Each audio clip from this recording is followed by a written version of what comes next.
Olá, tudo bem? Como vai você? Espero que você esteja bem, sempre bem. Eu sou Rivaldo Machado, seu professor de Geografia aqui do SAI Digital. E hoje nós estamos aqui com você, meu querido aluno, minha querida aluna. Nós tratamos de dar uma olhadinha em urbanização brasileira, né? Sempre um ponto quente, sempre um ponto especial que você tem que dominar, que você tem que ter muito claro na sua cabeça aí. Por conta de quê? Que lá a hora que aparecer na tua provinha, você tem uma forte chance disso aí ser uma questão que você não vai ter problema nenhum. Você vai, cravar e acertar ela lá, beleza? Então vamos pensar um pouco dessa realidade brasileira aí. A gente fala de forma geral em urbanização, né? E você sabe que a urbanização é um processo, como a gente pensa na realidade do planeta inteiro, é um processo muito antigo, né? Primeiras cidades aí, que apareceram principalmente lá no Oriente Médio, datam de alguns anos antes de Cristo. O que nós aconteceu? Mas só que a nossa preocupação hoje não é essa urbanização mundial, né? Nossa preocupação hoje é nós falarmos, pensarmos um pouco a respeito de algumas realidades do nosso país, né?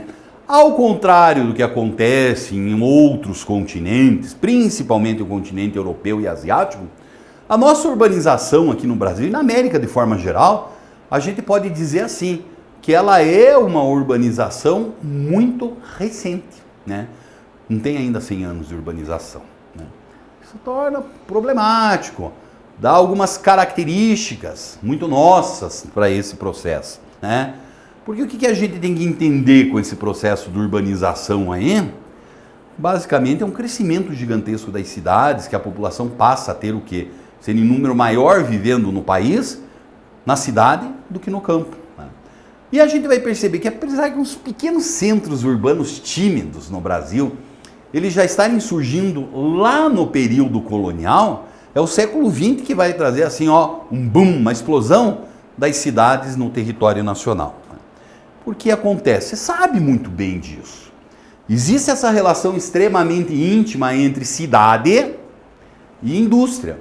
E a nossa indústria? Como é que a gente teve uma suposta revolução industrial no Brasil a partir da década de 1930, com uma grande crise da economia cafeeira? Daí surgiram aí as cidades no Brasil, entre aspas.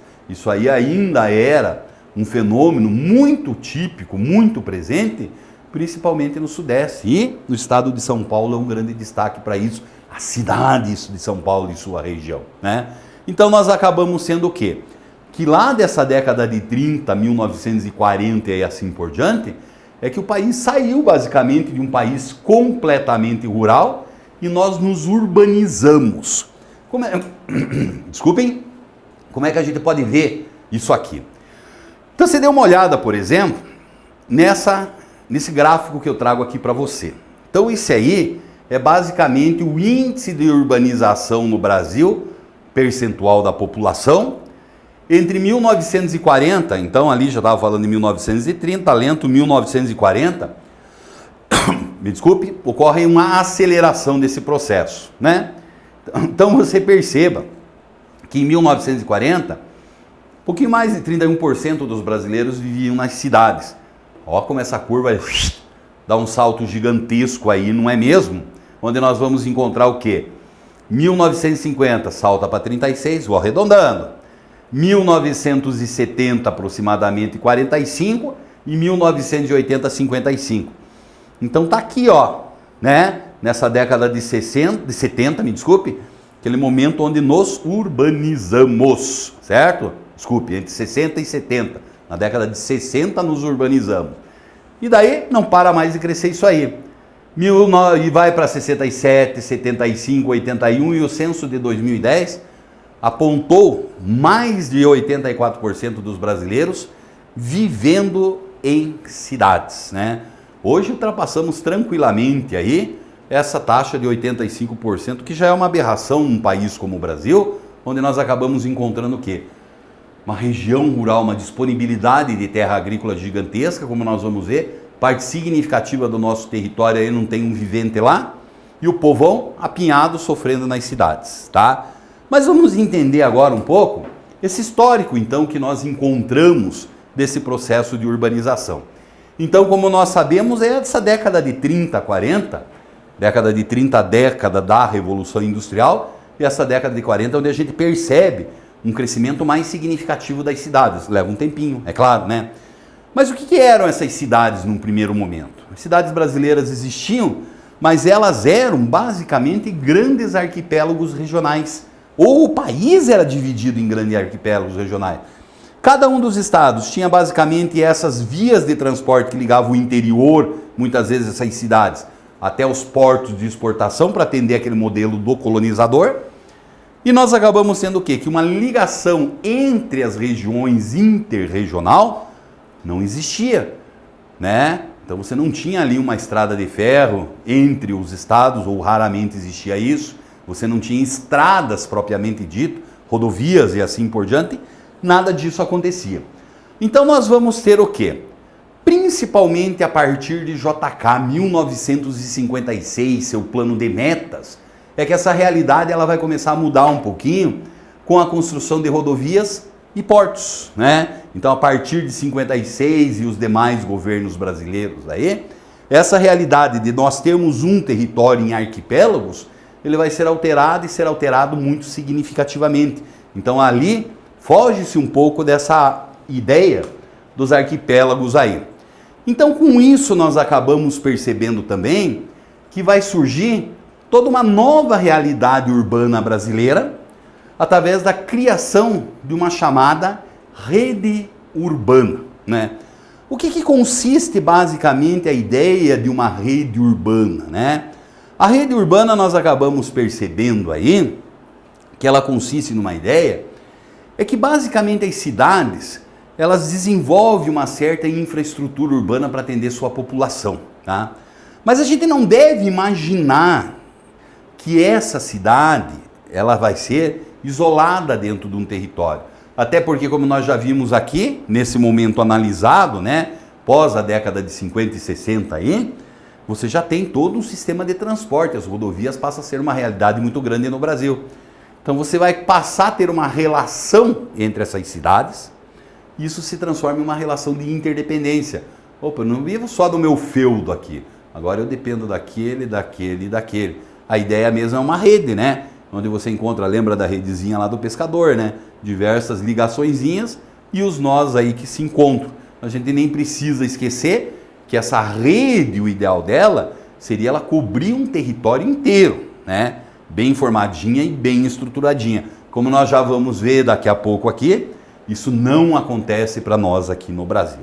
Então, apesar do surgimento de uma nova realidade, começo da construção aí dessa nova rede urbana brasileira, essa urbanização ela não ocorre de uma forma homogênea em todo o território nacional, onde nós acabamos sendo que o Sudeste, principalmente, e num segundo momento o Sul do país, a região Sul e a região Sudeste, elas são as primeiras que passam por esse processo de criação e desenvolvimento de uma rede urbana. O Sudeste nem preciso dizer para vocês, né? Foi ali o berço da industrialização brasileira. Então quase que a criação dessas grandes cidades acaba ocorrendo o quê? Uma consequência dessa industrialização, melhor desenvolvimento. E o Sul, existem outras razões também, mas mais ou menos ele entra nessa onda, né, de ser fornecedor muitas vezes de matéria-prima para o Sudeste, para essa indústria crescente, nascente e crescente, né? E também vai se desenvolvendo industrialmente e, por consequência, as cidades elas vão crescendo e crescendo significativamente. Esse primeiro desenvolvimento da indústria no Sudeste acaba tendo consequências no desenvolvimento de toda a rede urbana brasileira. Então, se nós formos analisar hoje em dia o que nós temos aí, São Paulo e Rio de Janeiro, a primeira e a segunda maior cidade brasileira ainda hoje eles concentram, são cidades classificadas como cidades globais, mas têm uma influência muito forte sobre todo o território nacional. Essa influência é forte e significativa aí, tá? Mas o que a gente acaba percebendo? Principalmente a partir da década de 1990, onde ocorreu uma descentralização da atividade industrial no Brasil, hoje novos grandes polos urbanos vêm surgindo no Brasil, né? Então você pega, por exemplo, no sul do país, Porto Alegre, Curitiba, né? No norte do país você tem aí Salvador, que se destaca como uma gigantesca cidade, né? Você vai entrar no centro-oeste, pega a própria cidade de Goiânia, me desculpe, cidade de Brasília, nossa capital federal, que se transformou aí em uma gigantesca metrópole também. Então essa realidade aí, ela vai se alterando e alterando significativamente, e cada vez mais nós encontramos no nosso país aquilo que é conhecido como uma rede urbana, que ela é uma rede urbana cada vez mais desenvolvida, certo? Então aqui eu trago agora para você um pouquinho o que seria essa rede urbana e quais seriam suas principais características aí. Primeiro, já chamei a atenção, né? Um pouco mais de 85% da nossa população, ela é uma população urbana. Então é um fenômeno muito significativo que nós temos aí. Sendo que essa industrialização ela está diretamente relacionada ainda com a atividade industrial. Por que eu falo ainda?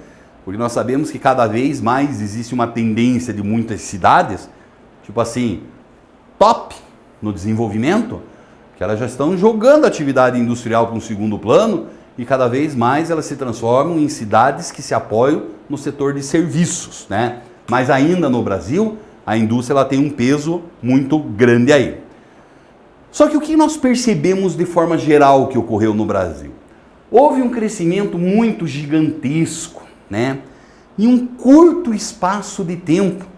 Talvez o que a Europa levou lá 100, 150 anos para desenvolver, aqui no Brasil foi um tirinho de 40 anos e a gente já tinha cidades gigantescas. O que acaba acontecendo quando você desenvolve uma cidade, por assim dizer, em uma velocidade muito grande, né? É claro, a periferia ela é uma periferia que vai apresentar, não só exclusivamente, mas principalmente a periferia, problemas que são problemas urbanos muito grandes.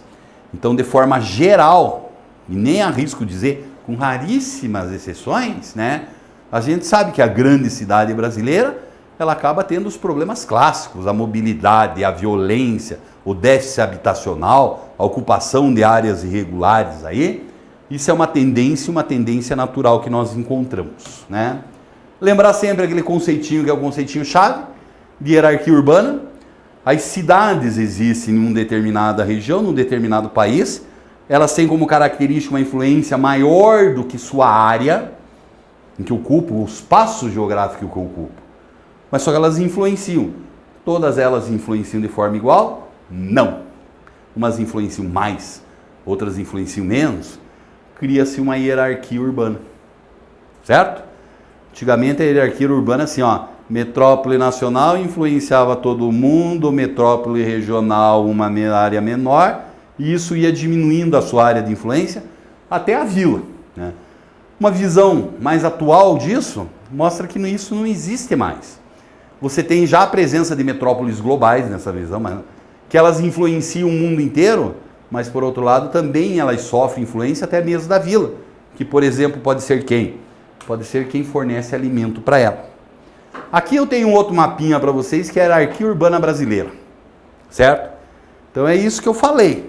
O que acaba acontecendo? Primeira coisa que nós percebemos é que a gente não tem uma boa rede urbana, né?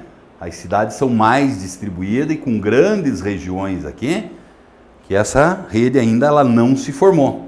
Mas daí aqui você percebe pela legenda, e mesmo o mapa está na sua apostila, que existe uma melhor distribuição, principalmente na região centro-sul e no litoral, dessas cidades que possuem um certo peso nacional.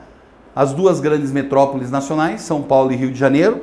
Daí nós percebemos, por exemplo, aí, né, além dessas grandes metrópoles nacionais, nós acabamos tendo o quê? A global, que é São Paulo, e a nacional aí, presença de metrópoles, de cidades regionais, capitais regionais, mais bem distribuídas por todo o território nacional. Tudo bem? Tudo legal? Então tá bom. Grande abraço para você.